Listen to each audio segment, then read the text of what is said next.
ይህ የአዋሽ ባንክ 2026 ወደ ዋሽንግተን ዲሲ የሚደረግ ልዩ የዓለም ዋንጫ በረራ ነው። በረራው በኢትዮጵያ አየር መንገድ 400 ተሳፋሪዎችን በሚይዘው ኤርባስ ከአዲስ አበባ ኤርፖርት በመነሳት መዳረሻውን ዋሽንግተን ዲሲ ያደረገ በረራ ነው። ከ14 ሰዓት በረራ በኋላ 11576 ኪሎ ሜትር አቋርጠን ዋሽንግተን ዳላስ አውሮፕላን ማረፊያ ደርሰናል። የ2026 የዓለም ዋንጫን ከምንጩ ለማየትና ለማቅረብ መዳረሻችንን ዲሲ ያደረግን። ከአዲስ አበባ ዋሽንግተን ዲሲ የሚሸፍነው የ14 ሰዓት በረራ ነው ብለናል። ሮም ላይ ግን ለ1 ሰዓት ያርፋል። ነዳጅ ለመቅዳትና የበረራ አስተናጋጆችና አብራሪዎች ለውጥ በሮም ላይ ይካሄዳል። በነገራችን ላይ በአዲስ ካቢን ክሩ ነው ከሮም ዲሲ የሚበረው።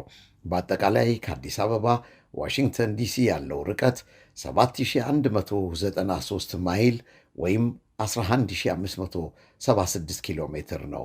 ልብ በሉ፣ ኪሎ ሜትሩን ያዙ፣ 11576 ኪሎ ሜትር።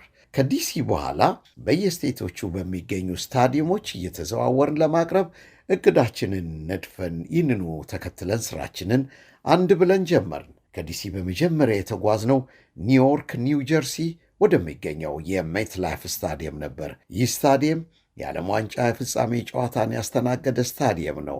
በወቅቱ ጨዋታቸውን የሚያደርጉት የፈረንሳይን ብሔራዊ ቡድንና የሴኔጋል አቻው የመጀመሪያው የምድብ ማጣሪያ ጨዋታቸውን አንድ ብለው የሚጀምሩበት ጨዋታ ነበር። በወቅቱ የሴኔጋልን ብሔራዊ ቡድንን ለመደገፍ ከሀገራቸው ለመነሳት ተዘጋጅተው የነበሩት በርካታ ደጋፊዎች ከመግቢያ ቪዛ ጋር በተያያዘ ችግር በጊዜው መፍትሄ ለማግኘት ባለመቻላቸው አፍሪካዊቷ ሀገር በብዛት የተማመነችው በአዘጋጅ ሀገር አሜሪካ ውስጥ በሚገኙ ዲያስፖራ ዜጎቿ ነበር። አላሳፈሯትም። እዚህ በአሜሪካ ያለው የሴኔጋል ኮሚኒቲ በጣም ጠንካራ ነው። ሃይማኖቱንና ባህሉን የሚጠብቅ ጠንካራ ኮሚኒቲ በአሜሪካ እንዳላት ለማየት ችለናል። ሴኔጋል ይሄ ኮሚኒቲ ነው እንግዲህ የሴኔጋልን ባንዲራና ባህላዊ አልባሳት ተላብሶ እጅግ ባማረ ሁኔታ በሜት ላይፍ ስታዲየም የተገኙት። የሁለቱም ቡድን ደጋፊዎች ደስ የሚል ድባብን በኒውዮርክ አሳልፈው በጨዋታው ምላሽ ጨራሽ የመክፈቻ ጨዋታ አድርገው ፈረንሳይ የመጀመሪያ ዕድሏን ብታስመዘግብም የሴኔጋል ብሔራዊ ቡድን ያሳየው ጠንካራ የጨዋታ መንፈስ የሚገርም ነበር። በነገራችን ላይ ፈረንሳይ ሴኔጋልን ለ300 ዓመታት ቅኝ መግዛቷ አይዘነጋም። በዕለቱ በዙሪያው ያለው ቋንቋ ሁሉ ፈረንሳይኛና ፈረንሳይኛ ብቻ ነበር። ከዋና ማዘዣችን ዲሲ ወደ ኒውዮርክ የተጓዝነው በመኪና ነው። የወሰደው ሰዓት ደግሞ 5 ሰዓት ነው። ርቀቱ ከዲሲ ኒውዮርክ 369 ኪሎ ሜትር ነው። ስንመለስም ያንኑ ያንኑ መስመር ተጠቅመን ነው ወደ ዲሲ የመጣ ነው። በአጠቃላይ 738 ኪሎ ሜትር የሸፈነና 10 ሰዓትን የፈጀ የደርሶ መልስ ጉዞ አከናውንን ተመልሰናል። በመቀጠል ጉዞአችንን ያደረግነው ወደ ካሊፎርኒያ ነው። ከዲሲ ካሊፎርኒያ። ይሄ ደግሞ ሌላው ረጅም ጉዞ ካደረግናቸው ቦታዎች አንዱ ነበር። ከዋሽንግተን ዲሲ ካሊፎርኒያ የ7 ሰዓት ጉዞን ይፈጃል። አስቸጋሪው ነገር ደግሞ ቲኬቱ የሚገኘው የቀጥታ በረራ ሳይሆን በኮኔክሽን ፍላይት የሚበሩ አየር መንገዶች ናቸው በብዛት የሚገኙት። በዋጋም ቢሆን ረከስ የሚሉት እነኚሁ አውሮፕላኖች ናቸው። እኔ የተጠቀምኩት ሳውዝ ዌስት የተባለውን አየር መንገድን ነው። የተነሳሁት ባልቲሞር ከሚገኘው BWI ባልቲሞር ዋሽንግተን ኢንተርናሽናል ኤርፖርት ነው። በመጀመሪያ የበረርነው ወደ ሳንዲያጎ ነው። ከሳንዲያጎ ወደ ካሊፎርኒያ ሳን ፍራንሲስኮ ደርሰናል። የሚገርመው ጉዞ 7 ሰዓት ይሸፍናል። ኤርፖርት ላይ ከአንዱ ወርዶ ወደ ሌላ ለመቀየር ሩጫው አይጣል ነው። በኤርፖርት ያለው ሰው በሙሉ በፍጥነትና በሩጫ ላይ ያለ እስኪመስል ድረስ ትርምሱ የበዛ ነው። በነገራችን ላይ በዋሽንግተን ዲሲ እና በካሊፎርኒያ መሃል ያለው ርቀት ብቻ ሳይሆን የሚገርመው የ3 ሰዓት ልዩነትም በማዕከላቸው አለ። ዲሲ ከጠዋቱ 3 ሰዓት ሲል ካሊፎርኒያ ገና ማለዳ 12 ሰዓት ነው። ርቀቱም የሰዓቱ ልዩነትም ግራ የሚያጋባ ነገርን ይፈጥራል። ለማንኛውም ከ5 ቀናት የካሊፎርኒያ የዓለም ዋንጫ ቆይታ በኋላም በዛው በሳውዝ ዌስት አየር መንገድ ወደ ዲሲ ተመልሻለሁ። ሲሄድ ሳንዲያጎ ነበር፣ ስመለስ ደግሞ በቬጋስ ነው የተመለስኩት። ታዲያ ቬጋስ ፀሐይ የማትጠልቅባት ከተማ ናት። በቬጋስ በርካታ ታዳጊ ወጣቶችን እያሰለጠነ ከሚገኘው አብዲ ሰይድ ጋር ተገናኝተን ረጅም ኢንተርቪው አድርገናል። በዓለም ዋንጫው ዙሪያም በስፋት አውግተናል። የቀድሞው የኢትዮጵያ ብሔራዊ ቡድን ተጫዋችና የመድኑ የመሃል ሜዳ ጀግና አብዲ ሰይድ ጋር አድርገናል። በቬጋስ ስለሚገኘው ወጣት አካዳሚም ተነጋግረናል። እንደተመለስኩ ሰፊ ስለሆነ አመቻችተን ለትምህርት ቢሆን ብለን እናቀርበዋለን። ሌላውን የቬጋስ ልጅ ቢተው አብሬንም አግኝተነዋል። ቢተው ነጭ አሜሪካዊት ማግባቱንና ወንድ ልጅ መውለዱን ስሙንም ልጅ ቢተወደድ ቢተው አብሬ እንዳለውና የእሷ የነጭ ቤተሰቦች ይህን ስም ለመጥራት ስለከበዳቸው አባቷ ቦብ እንዳሉት በአንድ ወቅት በሠራሁት ፕሮግራም ገልጬ ነበር። ታዲያ ያ ልጅ ቢትወደድ ሃይስኩሉን ጨርሶ ኮሌጅ ተቀላቅሎ ደርሻለሁ። እኔ 2009 ቺካጎ ላይ በጋሪ የተገፋ ሲመጣ ነበር ሕፃን ልጁን ቦብን የማውቀው። አሁን አድጎ ኮሌጅ መግባቱን ሰማ በጣም ነው የተገረምኩት። ጊዜውም ደግሞ በፍጥነት ሄዷል። ለፍጻሜውም ያብቃህ ቦብን እንለዋለን። በአጠቃላይ ከዲሲ ሳን ፍራንሲስኮ፣ ከሳን ፍራንሲስኮ ዲሲ ደርሶ መልስ በአየር የሚሸፍነው 7850 ኪሎ ሜትር ነው። በዲሲ ከኢትዮጵያኖች ጋር በዓለም ዋንጫ ዙሪያ በተለያዩ ስፍራዎች በሜሪላንድ፣ በቨርጂኒያ እየተዋየን ቀጣዩ ጉዟችን ደግሞ ወደ ሚኒሶታ አድርገን ለመብረር ተዘጋጀን። ሚኒያፖሊስና ሴንት ፖልን መንታ ከተሞችን የያዘችው ሚኒሶታ ከዲሲ ርቀቷ 1501 ኪሎ ሜትር ነው። በአውሮፕላን 2 ሰዓት ተኩል ይፈጃል በረራው። እኔም የተነሳሁት ከሮናልድ ሬገን ናሽናል ኤርፖርት ነው። ዲሲኤ የኤርፖርቱ ኮድ ነው። ቨርጂኒያ ኦርሊንግተን ይገኛል።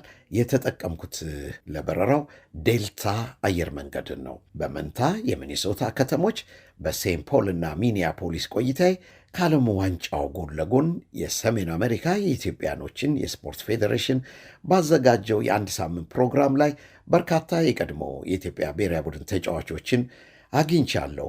ኮናክሪ ላይ ከጊኒ ጋር 2-2 ተለያይተው በዛው የቀሩት ተጫዋቾች አሁን የት ነው ያሉት የሚለውን አብዛኞቹን አግኝቼ አውርቻለሁ። አሁን ያሉበትንም አንድ ፕሮግራም አዘጋጅቼ ወደ እናንተ አቀርባለሁ።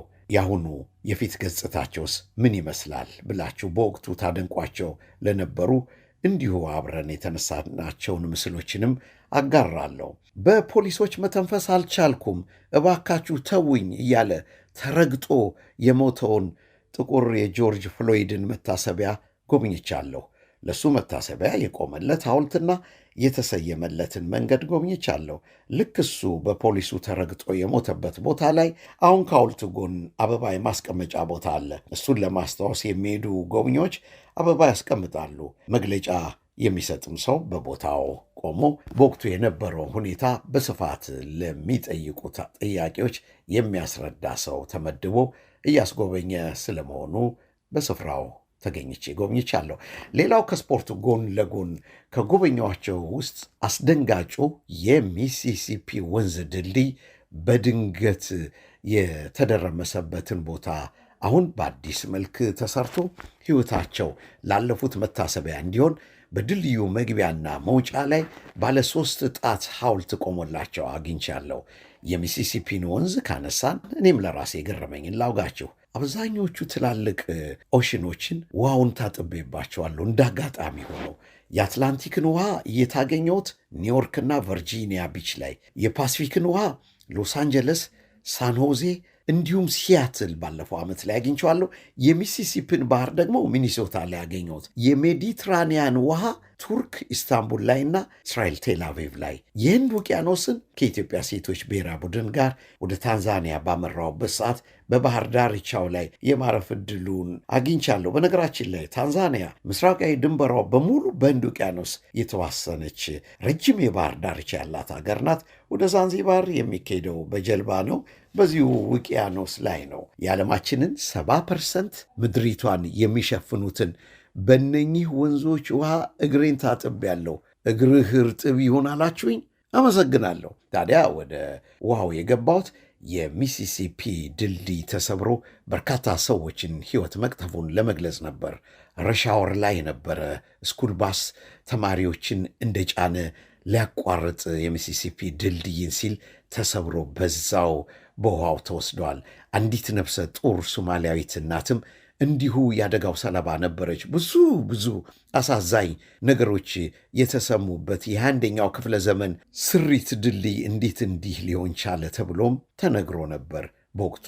አሁን በመውጫና መግቢያው ላይ ለነኚህ ሕይወታቸውን በዚህ ድልድይ መበላሸትና መሰበር መደርመስ ለሞቱት ማስታወሻ ቆሞላቸዋል። ከሚኒሶታ የዓለም ዋንጫና የኢትዮጵያኖች የስፖርት ውድድር ለ8 ቀናት ስንዘግብ ቆይተን ተመልሰን ሚኒያፖሊስ ሴንት ፖል ከሚገኘውና በምህጻረ ቃል ኤምፒሲ ከተባለው ኢንተርናሽናል ኤርፖርት ወደ ሮናልድ ሬገን አየር ማለፊያ ቨርጂኒያ ተመልሰን መጥተናል። እንዲህ በማያቋርጥ እንቅስቃሴ ከአንዱ ቦታ ወደ ሌላው የበረርን በረራ ሲባል ለዓለም ዋንጫው በርካታ ተጓዦች ስለሚተራመስ የደህንነት ስርዓቱና ፍተሻውም ጥብቅ ስለሆነ ይህ ሁሉ ሰልፍ መጠበቅ፣ አውሮፕላኖች ሞልተው እስኪነሱ መታገስን የሚፈልጉ ትንሽ አታካሽ ሥራዎች ነበሩ።